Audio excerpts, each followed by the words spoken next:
हमने अपने पिछले लेक्चर में सॉल्यूशन चैप्टर शुरू किया था, ठीक है। आपको मैंने उसमें कंसंट्रेशन टर्म्स करवाई थी। आज हम सॉल्यूशन का एक नया जो है टॉपिक पढ़ेंगे, दैट इज वेपर प्रेशर। बहुत इंपॉर्टेंट है बेटा ये वेपर प्रेशर, ठीक है। बहुत सारे न्यूमेरिकल्स से आते हैं। ओके, सो नाम से पता लग रहा है वेपर प्रेशर मींस वेपर्स का प्रेशर, ठीक है। वेपर्स कैसे बनते हैं? जब होती है इवेपोरेशन, और इवेपोरेशन क्या है? एक सरफेस फिनोमिना है बेटा, इतना तो आपको पता है, ठीक है ना। Evaporation is a surface phenomena, कि जो सरफेस के जो मॉलिक्यूल होंगे सिर्फ वही इवेपोरेट करेंगे। क्यों? क्योंकि नीचे वाले पार्टिकल अपने से ऊपर वालों को हीट देते रहते हैं। ऐसे ऐसे करते करते जो सरफेस के मॉलिक्यूल्स होते हैं बेटा, उनमें सबसे ज्यादा काइनेटिक एनर्जी आती है, इससे वो क्या हो जाते हैं? इवेपोरेट हो जाते हैं। ओके, ठीक है। तो इवेपोरेशन जब होती है तो बनते हैं वेपर्स, ठीक है। तो वेपर प्रेशर समझाने के लिए यहाँ पे एक आपको एग्जांपल देती हूँ।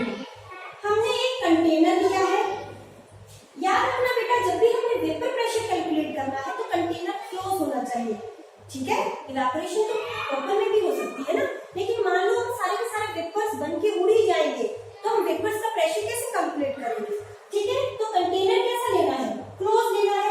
एक क्लोज कंटेनर में हमने कोई लिक्विड डाला है A, ठीक है। ये लिक्विड के मॉलिक्यूल सिर्फ सरफेस पे शो कर रही हूँ बेटा, क्योंकि सिर्फ वो नहीं इवेपोरेट करना है। अगर ये इवेपोरेट कर जाएंगे तो नीचे वाली लेयर सरफेस की बन जाएगी, जब वो इवेपोरेट कर जाएंगे तो उससे नीचे वाले सरफेस पे आ जाएंगे, ठीक है। तो ये A के मॉलिक्यूल है बेटा, वो क्या कर गए बच्चा? इवेपोरेट कर, क्या कर गए? वो इवेपोरेट कर गए, ठीक है। अच्छा, इवेपोरेट करते गए करते गए करते गए, ऊपर जाके वैसा तो नहीं है कि वेपर्स ही बनते जाएंगे। जो पहले वेपर्स बने वो थोड़ी देर बाद ठंडे होके कंडेंस होके नीचे भी तो आ जाएंगे, ठीक है। आ जाएंगे ना नीचे, ओके। सो एक स्टेज ऐसी आएगी बेटा, जितना इवेपोरेशन होके वेपर्स ऊपर जा रहे हैं उतने ही कंडेंस होके नीचे आ जाएंगे, ठीक है। तो उस टाइम क्या हो जाएगा? रेट ऑफ इवेपोरेशन किसके बराबर हो जाएगी बेटा? Rate of condensation. Rate of evaporation किसके बराबर हो जाएगा? रेट ऑफ कंडेंसेशन के बेटा, ठीक है। मतलब जितने वेपर्स बन के ऊपर जा रहे हैं उतने ही वेपर्स बन के क्या आ रहे हैं? नीचे आ रहे हैं। रेट ऑफ इवेपोरेशन किसके बराबर हो जाएगी? Rate of condensation. It means liquid, जो आपका लिक्विड है वो किसमें कन्वर्ट हो रहा है बेटा? गैस में, और गैस दोबारा किसमें बदल जा रही है? लिक्विड में। अगर हमने वाटर ही ले लिया है ना, इसको वाटर मान लो, इसको वाटर ही ले लिया, तो वाटर पहले लिक्विड स्टेट में, तो वेपर से क्या होती है? गैसियस स्टेट होती है ना। तो लिक्विड से गैसियस स्टेट, तुमने देखा है जब इस तरह का साइन लगता है और ऐसे चेंज होता है तो उसको क्या बोलते हैं बेटा? उसको क्या बोलते हैं बताओ? इक्विलिब्रियम बोलते हैं बेटा। उस कंडीशन को क्या बोलते हैं? इक्विलिब्रियम कंडीशन बोलते हैं। बस जब इक्विलिब्रियम आ जाएगा उस टाइम जो वेपर्स का प्रेशर होगा कंटेनर के अंदर, that is your vapour pressure, ठीक है। तो वेपर प्रेशर क्या हुआ? तो वेपर प्रेशर हुआ the pressure exerted by liquid at equilibrium। तो इक्विलिब्रियम स्टेज पे जितना भी कंटेनर के अंदर प्रेशर होगा बेटा, वो आपका क्या कहलाएगा? Vapour pressure. The pressure exerted by the liquid at its equilibrium, वो क्या आ जाएगा आपका? ठीक है, वो आपका क्या आ जाएगा? Vapour pressure. तो the pressure exerted by liquid ही लिखेंगे, वेपर्स लिख दो, लिक्विड तो नीचे वाला है ना, वेपर्स, सॉरी वेपर्स आएगा यहाँ पे। The pressure exerted by the vapours at equilibrium with its liquid, है ना। At equilibrium with its liquid मतलब कि जो प्रेशर एक्सर्ट किया वेपर्स ने, जब वो किसमें थे? इक्विलिब्रियम में। किसके साथ? लिक्विड के साथ, ठीक है। हमने क्या किया बेटा? कंटेनर लिया, उसमें कोई लिक्विड डाला, वेपर्स लंबड़े बनने। एक स्टेज आएगी जितने वेपर्स बन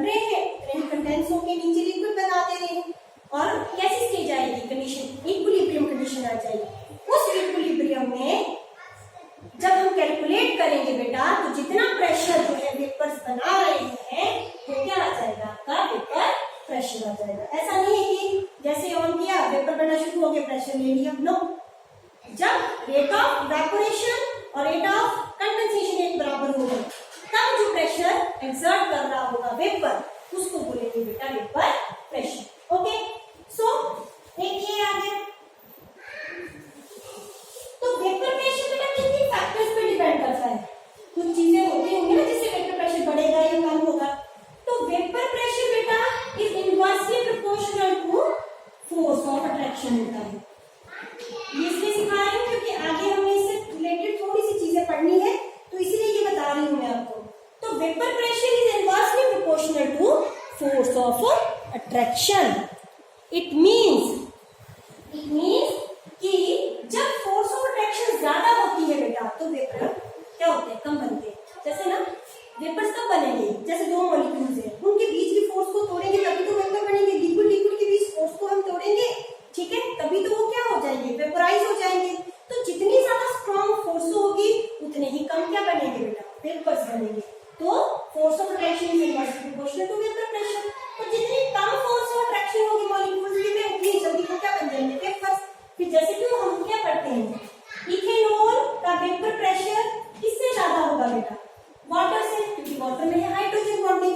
हाइड्रोजन बॉन्डिंग को तोड़ने के लिए लगेगी ज्यादा एनर्जी, ठीक है। तो इतना पहले तो इतना उसको गर्म करना पड़ेगा, जितनी हीट देनी पड़ेगी तब जाके वो हाइड्रोजन बॉन्ड टूटेंगे, तब वेपर्स बनेंगे। लेकिन यहाँ ऐसा कुछ केस है ही नहीं, यहाँ झट से वेपर्स बन जाएंगे। Got it? Okay. Second thing, vapour pressure is directly proportional to temperature. जैसे जैसे टेम्परेचर बढ़ रहा है वेपर प्रेशर भी क्या होता जाएगा बेटा, बढ़ता जाएगा, ठीक है ना। ये तो बड़ी ऑब्वियस चीज है, टेम्परेचर बढ़ेगा तो वेपर्स भी ज्यादा बढ़ेंगे। ओके, ठीक है, चलो जी अब चलते हैं। ओके, अब ये कंटेनर था बेटा, ठीक है, इसमें हमने क्या किया, इसमें वेपर्स बन गए, ठीक है। देखो आप बड़ी इंपॉर्टेंट चीज समझा रही हूँ आपको, लॉ आएगा वर्ड में, ये देखो इसमें वेपर्स बने, और जो इसका वेपर प्रेशर आया बेटा, उसको हमने क्या बोल दिया, उसको हमने बोल दिया पी नॉट ए। नॉट का क्या मतलब है, नॉट का मतलब होता है जब भी किसी चीज के ऊपर नॉट लगा हुआ है वो प्योर स्टेट में है। तो पी नॉट ए मतलब इस पूरा कंटेनर में सिर्फ एक ही लिक्विड है, वो है ए, ठीक है। सिर्फ ए लिक्विड है जो क्या बना रहा है बेटा, वेपर्स। अच्छा एक और चीज बेटा, जो वेपर्स बनाते हैं, अब लिक्विड दो तरह के होते हैं, लिक्विड भी या कोई भी कंपोनेंट होता है, दो तरह का होता है बेटा। एक होता है वोलाटाइल और एक होता है नॉन वोलाटाइल। सॉल्यूशंस बोल सकते हैं कि सॉल्यूशन दो तरह से होते हैं, वोलाटाइल सॉल्यूशंस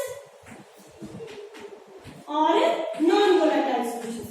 वोलाटाइल वो होते हैं बेटा, लिक्विड बोल सकते हैं हम, ठीक है ना, कोई भी सॉल्यूशन। वोलाटाइल वो होते हैं जो क्या बनाते हैं बेटा, वेपर्स। वोलाटाइल कौन होते हैं, जो क्या बनाते हैं बेटा, वेपर्स बनाते हैं। जिनके भी वेपर्स बनेंगे वो वोलाटाइल, और जिनके वेपर्स नहीं बन सकते हैं, ठीक है ना, जो वेपर्स नहीं बनाते हैं, ठीक है, वो क्या होते हैं, नॉन वोलाटाइल, ठीक है। अगर हम लिक्विड्स में लें तो वाटर, इथेनॉल, ये सारे क्या होते हैं बेटा, वेपर्स बनाते हैं। और अगर नॉन वोलाटाइल में जनरली हम क्या लेते हैं बेटा, सॉलिड्स लेते हैं, ठीक है। नॉन वोलाटाइल में हम क्या लेंगे, सॉलिड्स। इस चैप्टर में हम सॉलिड्स से रिलेटेड बातें करें, तो सॉलिड्स में आपकी यूरिया आ जाएगा, सुक्रोज आ जाएगा, आपका ग्लूकोज आ जाएगा, ये नॉन वोलाटाइल। इनको नॉन वोलाटाइल बोलते हैं क्योंकि ये वेपर्स में कन्वर्ट नहीं होते हैं, ठीक है ना। तो जो भी कंपोनेंट आपका वेपर बनाएगा वो वोलाटाइल, और जो नहीं बनाएगा वो नॉन वोलाटाइल, ठीक है। ओके, सो तो यहाँ पे हमने क्या बोला, कंटेनर लिया, उसमें लिक्विड ए है, उसका वेपर प्रेशर कितना आएगा बेटा, पी नॉट है। तो पी नॉट ए क्या है, vapour pressure of pure liquid A. A liquid है, प्योर स्टेट में है, कोई भी और इसमें लिक्विड नहीं मिक्स है, तो उसका वेपर प्रेशर। ऐसे ही एक और कंटेनर ले लिया, ठीक है, एक और कंटेनर ले लिया हमने, ठीक है। उसमें हमने कौन सा लिक्विड लिया, बी ले लिया,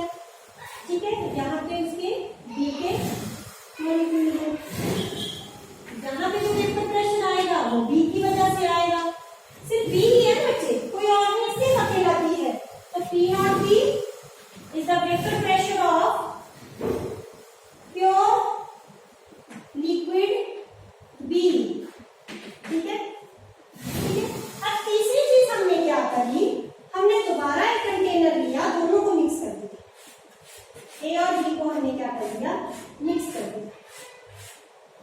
अब इसमें ए के वेक्टर भी हैं, बी के वेक्टर भी हैं, ठीक है ना, ए बी दोनों की, ठीक है। तो अब ऐसा नहीं हो जाएगा कि हम बोलेंगे अब इसका वेक्टर प्रैक्टिस टोटल कितना आ गया, पी नॉट ए प्लस पी नॉट बी, ऐसा नहीं आएगा। क्यों? क्योंकि जो पी नॉट है बेटा वो कब है, वो वेक्टर प्रेशर तब है जब वो प्योर स्टेट में है, पर now this is not in pure state. अब वो किसके साथ मिक्स है, ए और बी एक मिक्सचर बन गया ना। अब जो टोटल वेक्टर प्रेशर होगा वो इन दोनों के पार्शियल वेक्टर प्रेशर के बराबर होगा। मतलब जितने वेक्टर प्रेशर की कंट्रीब्यूशन, टोटल वेक्टर प्रेशर क्या है, vector pressure of A and vector pressure of B. तो जब इस तरह से हाफ या कंट्रीब्यूशन होती हैं, जैसे बहुत सारी, जो आपने डेल्टन्स में भी पढ़ा था ना, पिछले साल डेल्टन्स लॉ पढ़ा था, तो जब बहुत सारी गैसेस थी तो हम किसी एक के प्रेशर को पार्शियल करके काउंट करते हैं। पार्शियल मतलब उसकी जितनी कंट्रीब्यूशन है, इट मे बी 10%, 20%, 30%, कुछ कितनी भी हो सकती है ना। तो यहाँ पे टोटल वेक्टर प्रेशर क्या हो जाएगा, partial vector pressure of A and partial vector pressure of B, ठीक है ना। जरूरी नहीं है 50-50 हो कि 50 ए है 50 बी हो, ठीक है ना। मान लो बी के वेक्टर जल्दी बन जाते हैं, ए के नहीं बन रहे हैं, तो बी के वेक्टर ज्यादा है बी के, तो बी का फ्रैक्शन कंट्रीब्यूशन जो है ज्यादा है एज कंपेयर टू ए, ठीक है ना। टोटल कितना, टोटल तो दोनों का ही सम होगा। मान लो ये 20 है, ये 40 है, ठीक है, या ये 40 है, ये 20 है, तो partial pressure of A and partial pressure of B जो है आपका टोटल वेक्टर प्रेशर बनाएगा बेटा, ठीक है। ओके, सो अच्छा, अब देखो जो पार्शियल वेक्टर प्रेशर है बेटा वो किस चीज के ऊपर डिपेंड कर रहा है, मोल फ्रैक्शन ऑफ ए के ऊपर। मोल फ्रैक्शन ऑफ ए की, देखो बेटा जितना भी प्रेशर बनेगा ए का, ठीक है ना, सिर्फ बी को छोड़ दो, टोटल में ए का जितना भी प्रेशर बनेगा वो डिपेंड करेगा कि ए के कितने मॉलिक्यूल्स हैं, टोटल में से ए का कितना फ्रैक्शन है उस चीज के ऊपर डिपेंड करेगा पार्शियल प्रेशर ऑफ ए। उसी तरह partial pressure of B depend करेगा कि बी के कितने मॉलिक्यूल है, ठीक है ना। जितने, मैंने वही बोला कि जरूरी नहीं है बराबर ही हो, जरूरी नहीं कि 50-50 डाला हो, जितने मॉलिक्यूल्स ए के वेक्टर प्रेशर में कंट्रीब्यूट कर रहे हैं, ठीक है, जितने टोटल में से जितना फ्रैक्शन, मोल फ्रैक्शन क्यों लिया, मोल फ्रैक्शन मतलब कितना फ्रैक्शन जो है ए का है, ठीक है, that contributes to the partial vector pressure. और वैसे ही partial pressure of B is directly proportional to X B. लग गया पता आपको, ठीक है। तो हियर यहां पे बच्चे इसको रख कर देती हूं। अब देखो बेटा, तो पी ए आपका क्या आया बेटा, पी ए आया आपका के एक्स ए, प्रोपोर्शनलिटी साइन हटा दिया हमने, उसके बदले हमने क्या लगा दिया के। वैसे ही पी बी क्या आया, के एक्स बी आ गया, ठीक है। ओके, सो अब देखो हमने अगर के की वैल्यू निकालनी है, हमारी के की वैल्यू के लिए let's imagine solution is in pure form.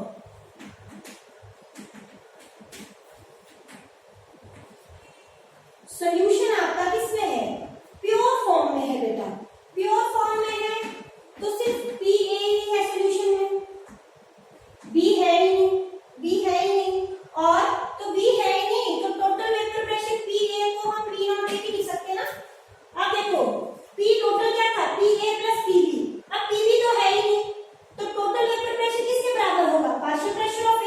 और टोटल वेक्टर प्रेशर हम किसमें, जब प्योर स्टेट में होता है तो हम क्या लिखते हैं, पी नॉट ए, तो P naught A is equal to के एक्स ए। हम ये जानते हैं बेटा, पिछले लेक्चर में कराया था x A plus x B किसके बराबर होता है, 0 के बराबर, सॉरी 0 नहीं 1 के बराबर। X A plus x B कितने के बराबर होता है, 1। तो बी तो है ही नहीं बेटा, बी कितना है आपका 0, तो एक्स ए कितना आ जाएगा आपका 1।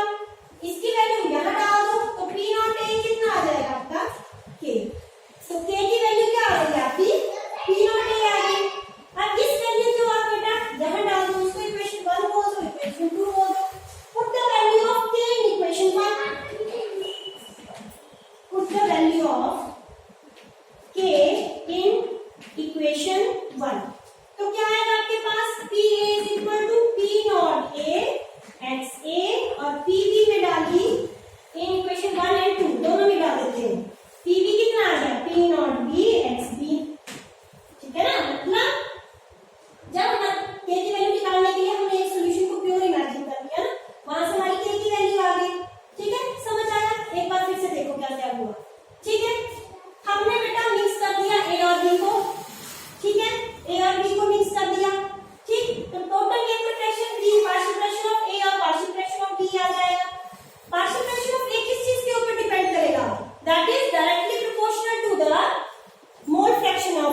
ए।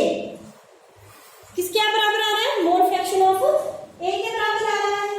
और पी भी क्या आ जाएगा? मोल फ्रैक्शन ऑफ बी के बराबर। ठीक है, वहां से हमने के की वैल्यू निकाल दी बेटा, ठीक है ना, प्योर कंबाइन करके बाद में वो वैल्यू पुट कर दी, तो पी आएगा पी नॉट ए एक्स है और पी बी आएगा P naught B X B. ठीक है, अब ये देखो इसमें बच्चा पी ए क्या है? ठीक है, लिख लिया आपने सबने? देखो ठीक है, वीडियो पॉज करके आप लिख सकते हैं। अब ये इनके मैं बता रही हूँ कि कौन क्या क्या है कंपोनेंट। तो पी ए, ठीक है, ये भी ऊपर ही लिख देते हैं। देखिए क्या है वो हमारे पास चीजें, हमारे पास आया P A is equal to P naught A X A, P B is equal to P naught B X B. ठीक है, पी ए क्या है बेटा? Partial vapour pressure of A, P B क्या है? Partial vapour pressure of B. P naught A क्या है? Vapour pressure of A in pure state, और पी नॉट बी क्या है? Vapour pressure of B in pure state. और X A and X B क्या है? Mole fraction of A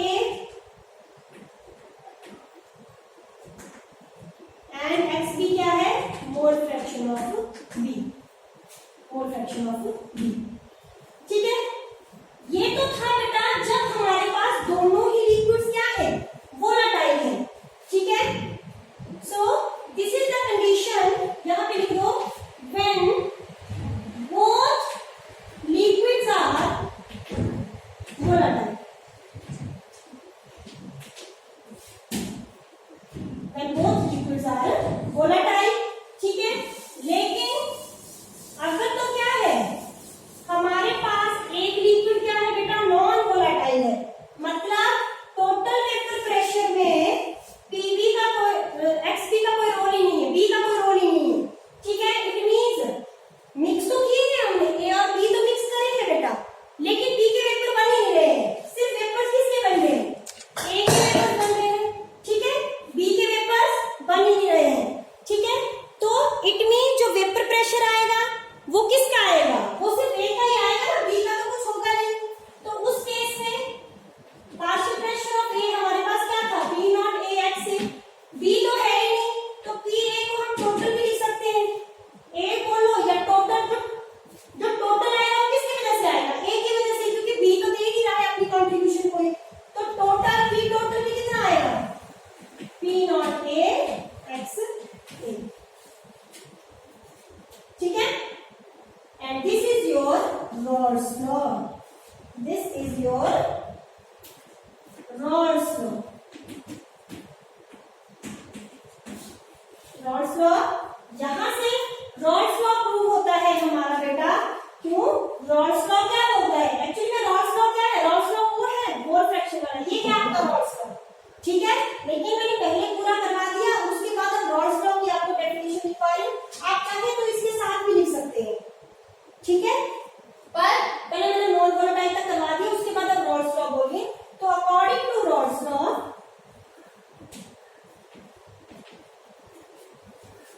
according to Raoult's law, the vapor pressure of solution containing non-volatile solute is directly proportional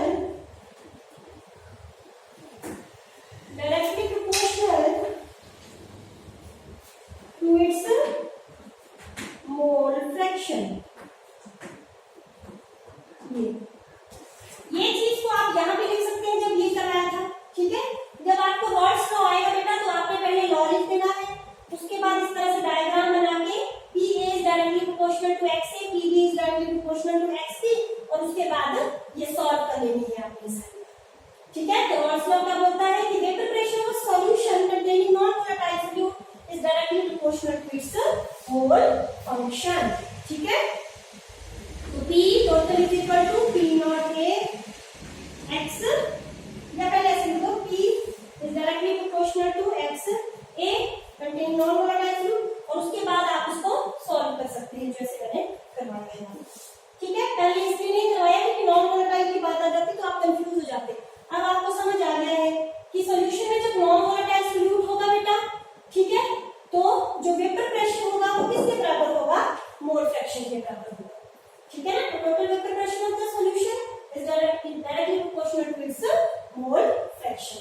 ठीक है ना।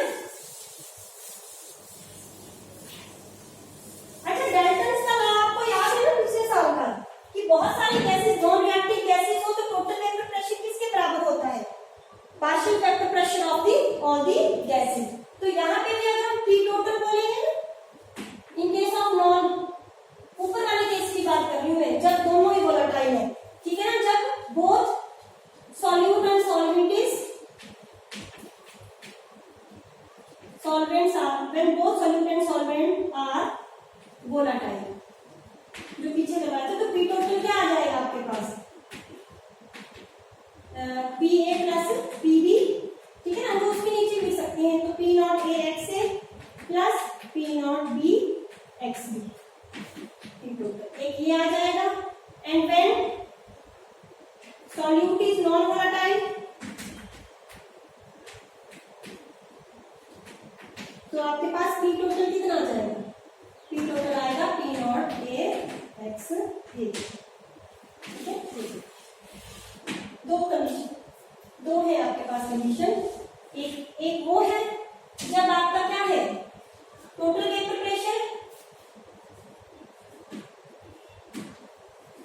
Total vapour pressure P A plus P B, तो P total क्या आएगा, दोनों की कॉन्ट्रीब्यूशन है क्योंकि दोनों वोलेटाइल है। और एक कंडीशन वो आएगी जब आपके पास सॉल्यूट जो है नॉन वोलेटाइल है, तो वेपर नहीं बनाएगा, तो पी टोटल आपके पास पी नॉट ए और एक्स ए के बराबर है, ठीक है, समझ आ गई यहां तक, ओके।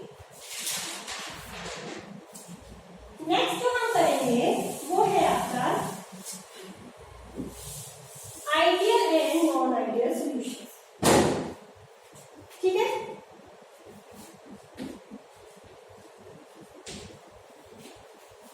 आइडियल सॉल्यूशंस, नाम से ही पता लग रहा है आइडियल, आइडियल मतलब जो बड़े ओबिडिएंट होते हैं ना, बड़े आइडियल है हमारा वो आइडियल है।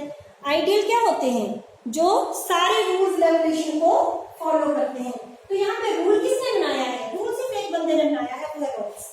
रॉल्स ने बोला है कि वेपर प्रेशर किसके बराबर होगा, मोल फ्रैक्शन के बराबर होगा, ठीक है। और जब हम टोटल बोलेंगे तो partial vapour pressure, partial pressure जितनी भी हमने मिक्सचर बनाए होंगे उन सबका पार्शियल प्रेशर ऐड कर लेंगे, वो टोटल वेपर प्रेशर के बराबर हो जाएगा आपका। ये रूल बनाया था, मतलब ये लॉ बनाया था रॉल्स ने। तो आइडियल सॉल्यूशन तो बड़े अच्छे, ठीक है ना, बड़े समझदार, जो टीचर बोलता है वो बात मानते हैं, तो जो रॉल्स टीचर ने बोल दी वो सारी बातें मानते हैं, ठीक है। रॉल्स ने बोला कि पी सॉल्यूशन या P total is equal to P naught A X A plus P naught B X B. उसने बोला जी बिल्कुल सही, मैं तो पूरी तरह से फॉलो करता हूँ, ठीक है। फॉलो कैसे किया उसने, फॉलो किया उसने बेटा, हमने एक्सपेरिमेंटली किया, लैब में क्या किया, दो सॉल्यूशन लिए, ठीक है, उनको मिक्स करा और एक्सपेरिमेंटली उनका हमने क्या निकाल दिया, वेपर प्रेशर निकाल दिया, ठीक है। और जब हमने रॉल्स लॉ के मेथड से, ठीक है ना, रॉल्स लॉ ने जो लॉ दिया था उसके मेथड से निकाला, तो भी वो वेपर प्रेशर क्या निकला, बिल्कुल वही वैल्यू निकली जो हमारी एक्सपेरिमेंटल थी, ठीक है। तो आइडियल सॉल्यूशन ने क्या किया है, पूरा फॉलो किया है ना, एक्सपेरिमेंटली भी वही वैल्यू निकली और थ्योरेटिकल भी वही वैल्यू निकली। तो पी टोटल पूरा आएगा P naught A X A और P naught B X B के अंदर, कोई चेंज नहीं। और इंडिविजुअल में भी P A is equal to P naught A X A और P B is equal to P naught B X B आएगा, ठीक है, ठीक, ओके।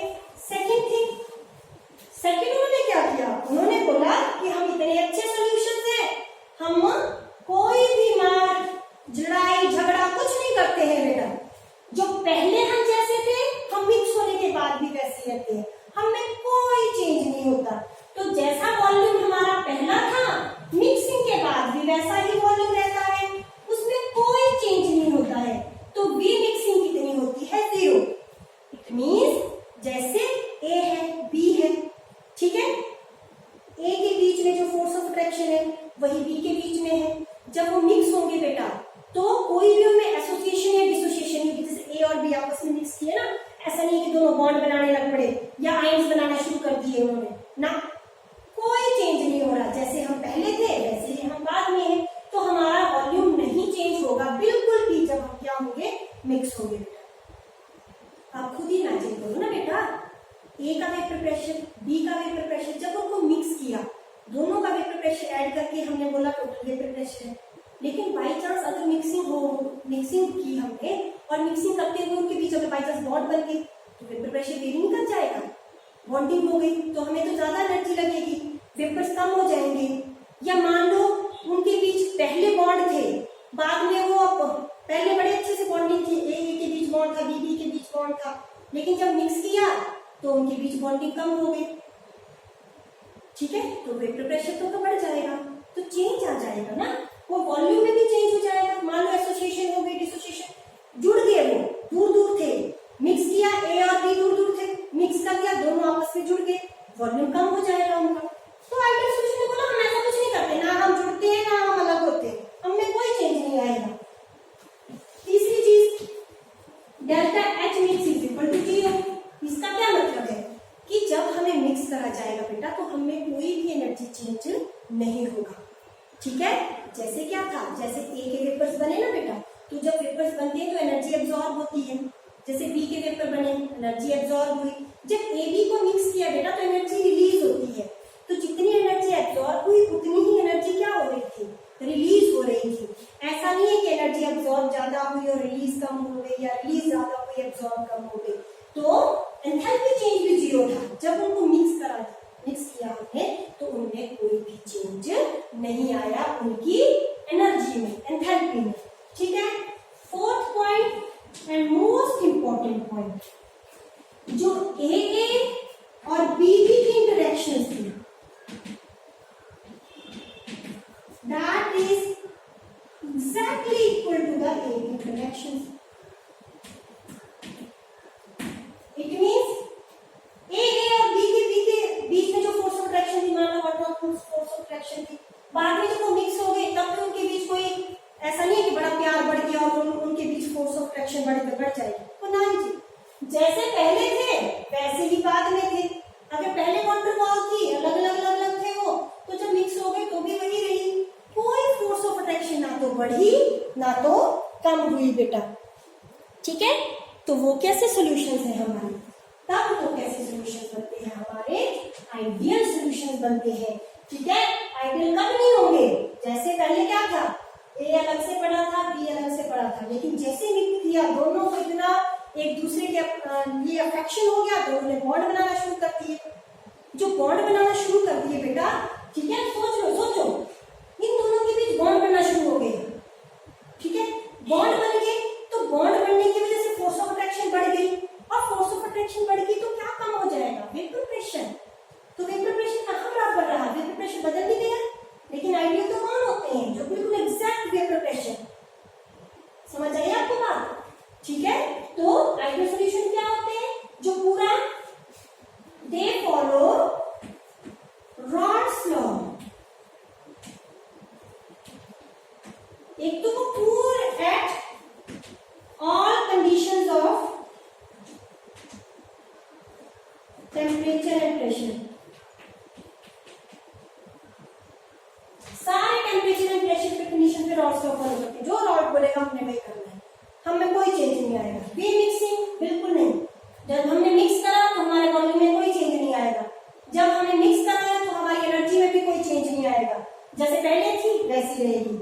हमारी इंटरेक्शन में भी कोई चेंज नहीं आएगा, जैसे हम पहले इंटरेक्ट थे बाद में भी हमारी इंटरेक्शन वैसी ही रहेगी, which is not at all possible, क्योंकि 100% कभी भी ऐसा नहीं हो सकता कि बिल्कुल कोई चेंज नहीं हो, because change is the law of nature, change the law of nature है बेटा, ठीक है। तो क्या हुआ, ऐसा तो होना ही था, ठीक है। तो ये है आपके आइडियल सॉल्यूशन बेटा, जो पूरी तरह से फॉलो करते हैं। अब इनके कुछ एग्जांपल भी कर लेते हैं जो सबसे ज्यादा पेपर में आते हैं, ठीक है। अब इसके आइडियल सॉल्यूशंस के एग्जांपल्स बेटा वो होंगे जिनमें ऑलमोस्ट जैसे साइज में ज्यादा डिफरेंस नहीं होगा, ठीक है। जैसे आपका बेंजीन ले लिया, एक टॉलिन ले लिया, ज्यादा मॉलिक्यूलर मास जिनके, अच्छा याद रखिए कि मॉलिक्यूलर मास में ज्यादा फर्क नहीं होता ना, वो आइडियल सॉल्यूशन है। एंड हेक्सेन हो गया, एंड हेप्टेन हो गया, इथाइल क्लोराइड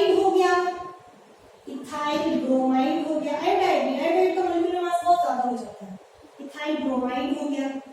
तो इस तरह की, ठीक है, इस तरह के क्या बनाते हैं बेटा, आइडियल सॉल्यूशन बनाते हैं। ठीक है, एक आप कर दो क्लोरोबेंजीन ब्रोमोबेंजीन कर दो,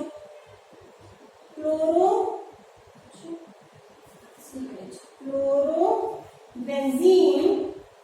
एंड ब्रोमोबेंजीन।